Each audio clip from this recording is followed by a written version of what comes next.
Hi, my name is Alexandra Cook, and I'm going to be taking you into some tourism in England.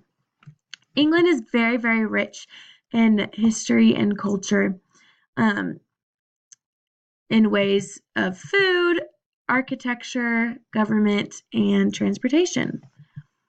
This is going to go in accordance with the World Tourism Organization Global Code of Ethics, Article 1, Mutual Understanding and Respect Between People and Society. So, as I mentioned before, it is very rich in history and culture.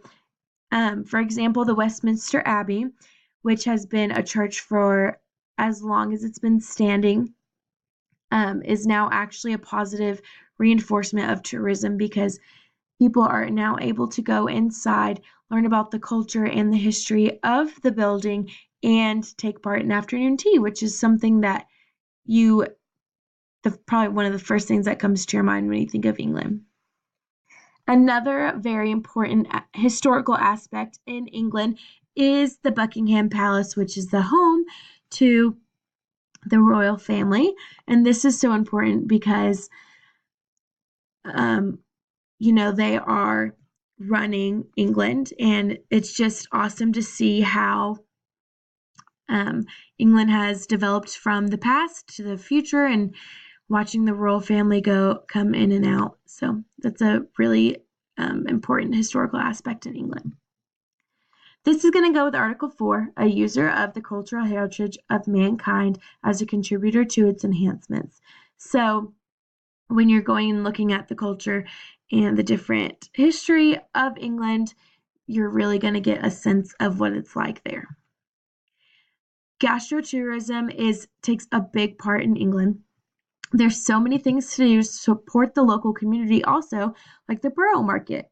You can go and take part of the transportation in England and ride a train to the market and then walk down under the tracks and support the local vendors there by buying their product or food. So you're supporting the community and the individuals that do live there and work there. Another local place to go, and another thing that you really think of when you think of England is fish and chips. And so Aliber Fish and Chips is a great place to go and take part of that culture aspect of England. And then, like I said before, you can have tea at the Westminster Abbey and learn all about the history of the building and take part in that. This is going to go with Article 5 of the World Tourism Organization Code of Ethics, a beneficial activity for host countries and the communities. So everything that you buy from the locals at the market, or even, taking part of afternoon tea, you're benefiting those who live in the country. Festivals are also a really good way to learn about different types of food and drinks in England. For example, you can try local foods and beers and wines from breweries, and you can also take part in listening to music from the locals that live in Exeter. If you just want to relax, you can go to the Thai sauna and yoga spa or to the float spa to go float in a pod. Something that is so important to me when traveling is really getting to know the local people and supporting their businesses, going to the little shops. I will never forget when I was in Nassau in the Bahamas, we got in a taxi and we asked him where the best place to eat was. And if we had not asked him that, we would have never known that place to eat. But it was so fun to watch all the people running around in the streets, selling fruits and everything, and watching how it really is in the day-to-day life in Nassau. And I wouldn't have gotten to experience that if we wouldn't have met our local cab driver. And so that's why I created the tourism attraction, A Day in the Life. So to start, we'll be going to a local place for eggs Benedict and pancakes or whatever breakfast that you're into.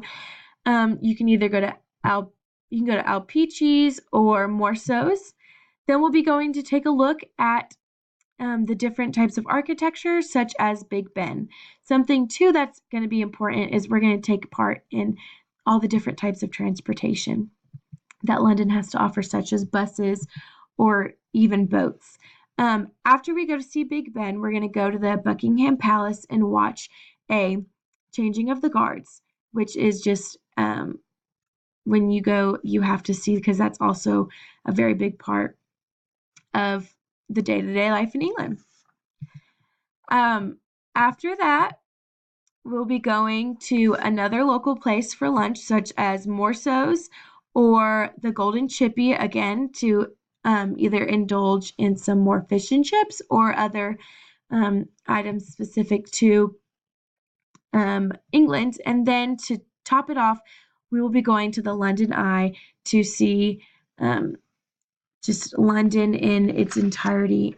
So I really hope you enjoyed this presentation, and I hope that you go to England.